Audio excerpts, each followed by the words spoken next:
so much for coming to this episode of People You Should Know. And I get excited about all of my guests. I really, really do. I know that. I know maybe perhaps I get a little too excited, but I can't even contain my excitement. An hour ago, I said to somebody, my heart is already racing because I am interviewing somebody that I have tried to model my own life after.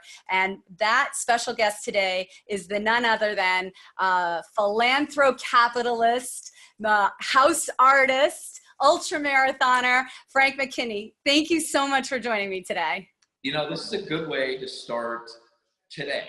Whenever you run, I was going to say the day of the week, but it may not run on the day of the week. But Jillian has a huge supporter of our Caring House, our work in Haiti, which we're going to talk a little bit about. It's the first time we've ever done an interview together. Yes. You can see from where I'm at right here. I'm going to spin around.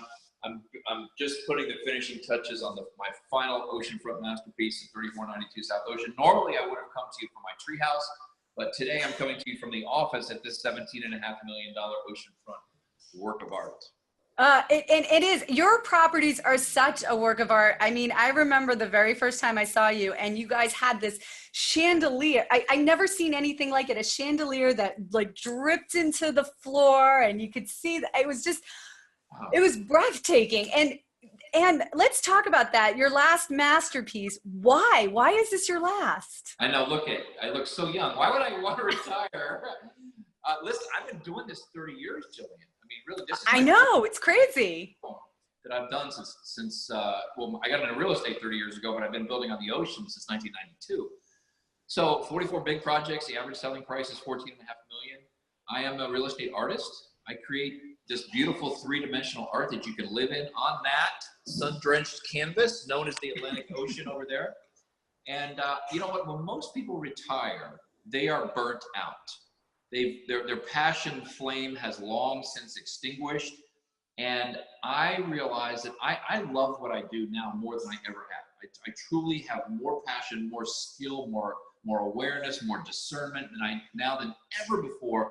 So why not just take that instead of having to crank it up when I, burnt out on it, take that passion and redirect it towards something new. I don't have to crank it up again. I'm just going to turn it in a different direction after doing what I've been doing for 30 years. Well, wait, so, okay. Now you gave me the next question. What are you doing next? I will answer the next question without you even asking it. I have, as part of that kind of awareness and discernment at this stage of life, I've never been more present, more in the now, so as they say. And I'm so monomaniacally focused on finishing this project, A, B, making it the best, most magnificent oceanfront home I've ever done. And then, Jillian, it's not done until it's sold, because I don't build these for customers. I build these like Van Gogh or Renoir or Monet would paint that painting there. And they're not commissioned by a customer. I build these on speculation. So it's not done till it's sold. So I'm not even thinking about what's next until that occurs. I have some things in mind. Sure. I publish your 2 new books in a series along the lines of my newest book that just came out. So I got to get those done.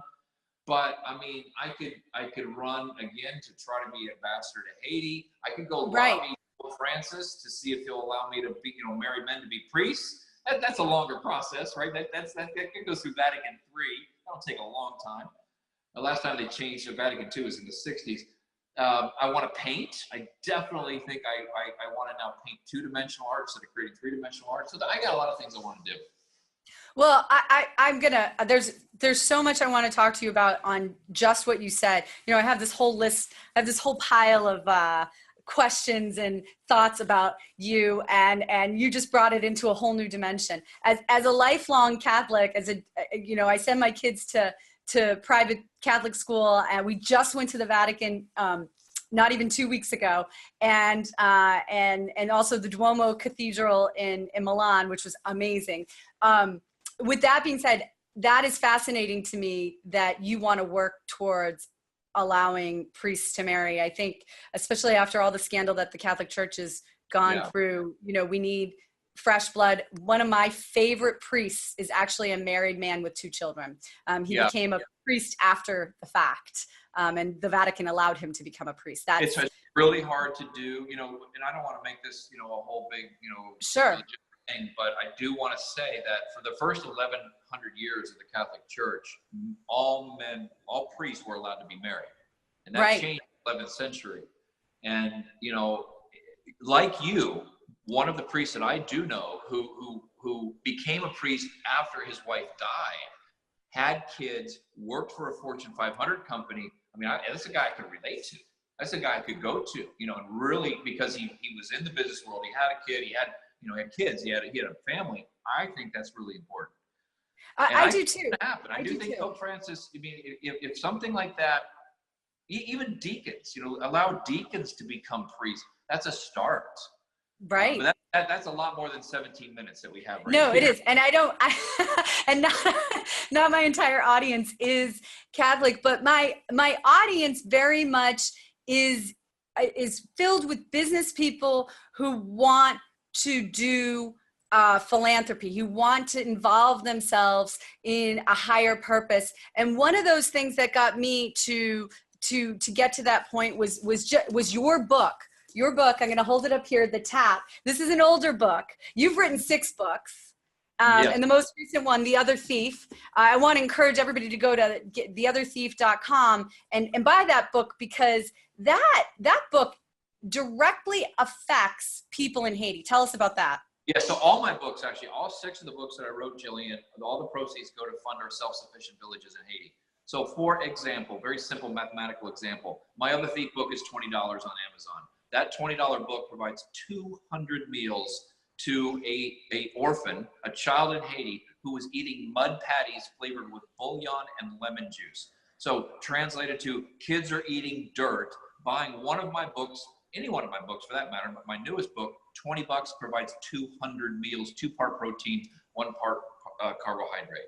That, you know what, that actually brings me to one point in your book where you talk about dichotomies, and you talk about showing, you had this thing, and maybe you still do this, the tour of extremes, where you show people dichotomies. Tell me a little bit about that.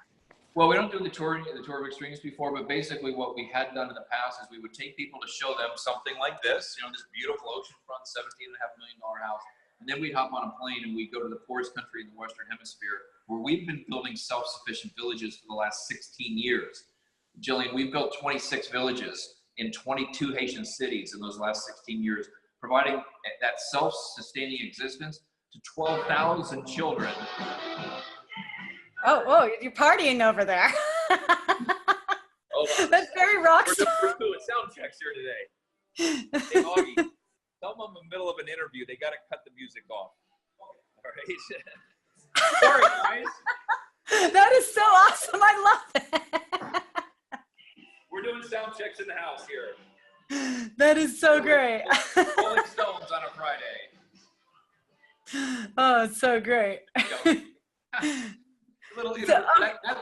That last minute was brought to you by Mick Jagger. You don't even know how perfect that is. It was perfect, right? So, but back to Haiti. So each one of us has a professional highest calling, meaning my definition, God giving you the ability to do something a little bit better than most. Not better than everybody, but a little bit better than most. And for me, yes, writing books. I'm a successful author. That's one of my professional highest callings, building these beautiful mansions on speculation.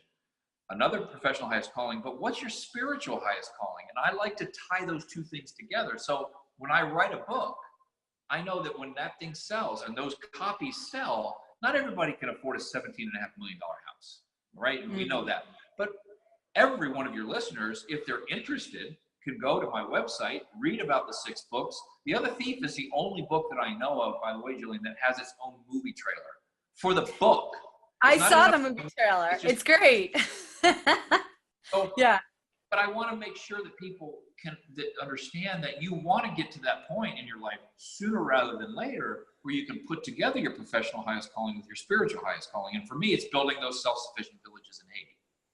It's so awesome. I love it so much. And it just makes me see like what your book, The Tap in particular, made me see was that you you can do both. You can get to having this beautiful life of what the world has to offer, you know, take advantage of the things the world has to offer, but also you have to be intimately and incredibly aware of the horribleness and the poverty that is out there. And it is our responsibility for those of us that have it, that have the advantage of taking advantage of all the wonderful things that this world has to offer, to Yeah, there's a simple Bible passage. There's a simple Bible passage, and it's really the whole premise behind the book that you just showed everybody, the tap. And you don't even have to be into religion. You don't even have to be religious to understand to whom much is entrusted, much is expected. Right. To whom much is entrusted, much is expected. Don't let religion get in the way of you understanding what that concept means. A lot of people, I'd like to say that, you know, it's a wonderful life mantra that happens to be a Bible passage. Don't let the Bible thing freak you out. So each one of us has been blessed with the ability to succeed at some level. Yet those blessings were never meant for our sole benefit, but in order to assist others who will likely never succeed at our level. Regardless of what level you've succeeded at, you can share one of the 3 T's: time, talent, and treasure. So if you have no treasure and you got no talent, you've got the time to go to a nursing home, to a soup kitchen, to a homeless shelter, and spend 1 hour a week. And Jillian, you know from my book, The Tap, that's how I started. I didn't start building in Haiti. I started volunteering at a soup kitchen 1 hour a week, and it turned into now 26 self-sufficient villages in Haiti. Isn't that incredible? And that's another thing too, Frank. I don't know if you remember this, but when I first met you, the very first time I met you and I saw you speak, I went back to the back of the room to your beautiful wife, and I said, I want 25 books, and I bought 25 books, and I've religiously been giving them out, not to bring religion into it, to people who are not necessarily Bible readers, Christians, what have you, but to people who I believe will read it, use it, love it, understand it. I think that this book is a treasure, and it needs to be read by the right people. And I think the great thing about this book too is that you don't just talk about you know, what the taps are. You talk about something that I struggle with, which is in the last part of the book, you talk about it is possible that you experience progress only to slip back a stage or 2, even in the course of a single day. And I think I am associated in the world that I'm in with a lot of people who have that happen to them, where they get this massive success, they do these awesome things, and then something throws them off. Whether, you know, if it's as simple as a cold, and then they just don't get back into their routine, or they get depressed, or their dog dies, whatever it might be. So tell me, what do you recommend to keep the tap going, to keep tapping into the tap, I guess, if you will, so stay in the 7th stage, because you have 7 stages in here. How do you stay in that 7th stage? Well, it's impossible. First of all, it's impossible. Okay, there you go. First of all, I no longer beat myself up for dropping out of, and people should buy the book. We don't have time to go through all the 7 stages, but that 7th stage is really when you're actually, the 7th stage is teaching other people how to feel the tap and recognize life's great tap moment. If you look at the cover that Jillian held up, it's the Sistine Chapel image that Michelangelo painted. Right, that was where there was the finger of God touching the finger of Adam. But I remove Adam from the picture and put you, the reader. And so teaching 7th stage, it's a very enlightened stage. I mean, you're teaching other people to recognize and act on life's great tap moments. I'm not always there, for sure not. I mean, there's some times I go all the way, I don't know if I go all the way back down to stage 1, which is stage 1 says they have no concept of that Bible passage I just said, to whom much is entrusted, much is expected. They have no concept of sharing their blessings with somebody else. It's not that they don't want to do it, they don't even understand it. Right. That's a rare person. There's very few like that. But as you go up those 7 stages, I no longer beat myself up for bouncing around between stage 4 and 7. Really, in my life, I still bounce between 4 and 7. I can't stay at 7 all the time, but I don't beat myself up for it. No, and I think that's a great point. And for somebody like you to say, I don't stay between, I don't always stay at stage 7. Sometimes I bounce all the way back down to 4 is pretty phenomenal and pretty encouraging, I think, to a lot of people who are listening to this. You've been talking about taking care of your finances and building up a business and building up a brand. And then you've also talked about using that to take care of the world. But none of that can come together if you don't take care of your physical, mental, and emotional self, as we know. And I don't think anybody knows that better than you. And one of the things, again, I started this off by saying I strive to be like you, is that you do ultra marathons and you do this amazing race called Badwater. Tell us about that. Tell us what your plans are with that going forward. So this isn't something I would recommend. I think the specific hobby that I have, I would definitely recommend the self-care. I may look like I'm a lot of fun. I don't drink, I don't smoke, I don't do drugs. I go to bed at 8:30 every night. I get up between 2:30 and 4:30 to go out and hit the road and run my 20 or 30 miles if I'm training for a race. I don't gamble. I don't overeat. I mean, my wife calls me a nerd in sheep's clothing. I'm really disciplined when it comes to, but it's self-care, Right. I mean, it's do I eat perfect? No. And are there some nights that I get 3 hours of sleep? Of course. But for the most part, I try little things. Like I try to drink 100 ounces of water a day and something like that, something as small. When I get up in the morning without breathing, without breathing as I'm drinking, I drink a liter of water. And I tell you what, I don't drink coffee, but what it does to wake up my brain, it really, without a breath, a full liter of water. Don't have to do the full liter, but do 12 ounces, do 24 ounces. It's amazing what something like that does. So caring for myself like I have, and emotionally, again, we don't have time in 17 minutes to go into it, but I do take care of myself emotionally, spiritually, by going to church, being married for almost 30 years.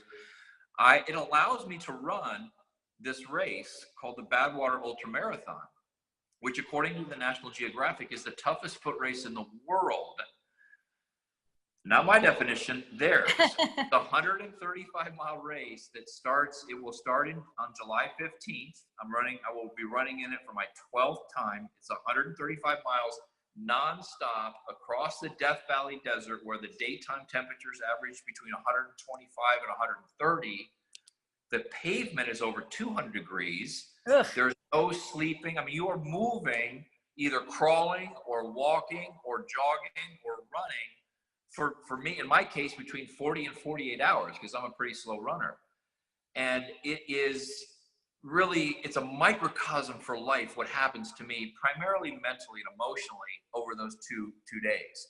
But for those of you who are into running at all, if I ask you to imagine running 135 miles nonstop in that kind of heat for that long, and ask if you could do that. Of course, most people would say, no, I can't do that. That is insurmountable, incomprehensible, and impossible. 3 I's. Right.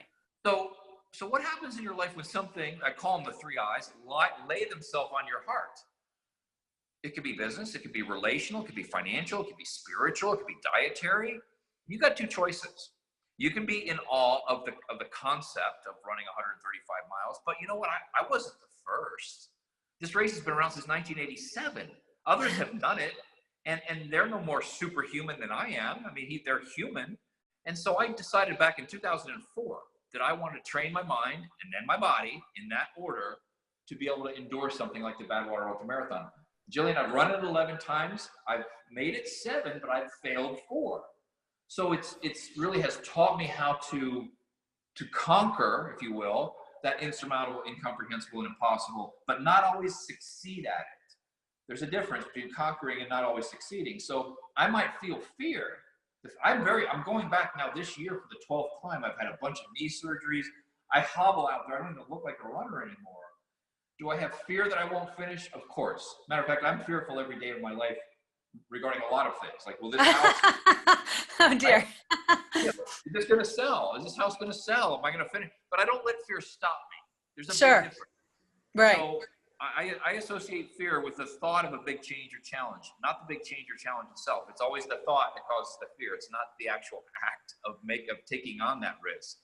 And so I'll be at the start line at Badwater again this year on July 15th. Hey, can I come meet you I'm right in Southern California. I'm going to come meet you at the finish line. Can we track you on? That would be great. I'm going to do that. They do allow people to come to the finish. It's not a very exciting spectator sport to watch somebody run down the road, 12-minute miles. But it's I know why a lot of the most impactful and poignant passages in the Bible were written in or about the desert, because the book of Exodus is all about the desert and Jesus being in the desert tempted for 40 days. There's something so spiritually awakening about this race that's the primary reason I go back every year. Oh, amazing. Wow. That gives me a smidgen of thinking I might want to do it someday. A smidgen, not really though. Well, you know what? Here's where it starts, maybe a mini one. Here's where it starts. It starts with, it seems incomprehensible to run 135 miles. But if I were to ask every listener, do you think, okay, so you can't run 135 miles nonstop. Could you run a mile? Could Yes. you go out and run a mile? And then could you do that twice? And then Yes. could you do that 3 times? Eventually, all I'm doing, Jillian, is I'm running 1 mile 135 times. You cut up things like that in life into small bite-sized pieces, it's easier to accomplish. Comprehend first and then accomplish. No, that is awesome. I mean, you've given so much value in this interview, and I don't want to keep you forever. You got a big grand opening. You got people out there waiting to play. Play music. What was it? Rolling Stones. So I do not want to keep you any longer. I want to tell everybody to check out your websites at frankmckinney.com. But Stop you there. It's Frank-McKinney. McKinney. I knew I had her back. Frank-McKinney.com. Also, please go to theotherthief.com and purchase that book, because your book is going to feed children. That it is a lot of children in a major way, children who are otherwise eating dirt. So if nothing else, and is there anywhere people could, if let's just say they buy the book, but they want to do more, where can they donate? So the whole one-stop shop is go to frank-mckinney.com. There you'll be able to tour the villages in Haiti. Awesome. You click on the Caring House button. You can read sample chapters of The Other Thief. You can actually go to this 3492 South Ocean and take tours of the $17.5 million house. It's better than going to the movies at night, going to my webpage, because there's so many things you can do there. So many archived videos, sample chapters, houses I built, tours you can take. frank-mckinney.com is the place to go, and you can make donations anywhere from $4.35 all the way up to building a whole village for it. No, it's awesome. And like I said, it is totally awesome. The work you do, the house artistry is just absolutely breathtaking, phenomenal. I love it. And I'm so grateful for you for being here with us today and taking time out of getting ready for your grand opening. I can't tell you how much I appreciate it. And so please, everybody, go do something for this amazing cause. And usually, you don't know this, Frank, but usually at the end of every interview, I ask people, what book do they recommend? I think we've made plenty of them here. So. We did, but I don't want to be selfish. I do not want to be selfish about just recommending my books. Of course, one of the greatest marketing books ever, and nobody will mention this to you. Nobody will recommend this book. Read it with a marketing mind, because I'm a marketer and I'm all about marketing. Willy Wonka and the Chocolate Factory. Okay. Read it from a marketing perspective. It's the most brilliant marketing book ever written. I love it. Thank you, Frank. You have a great grand opening. Bye, everyone.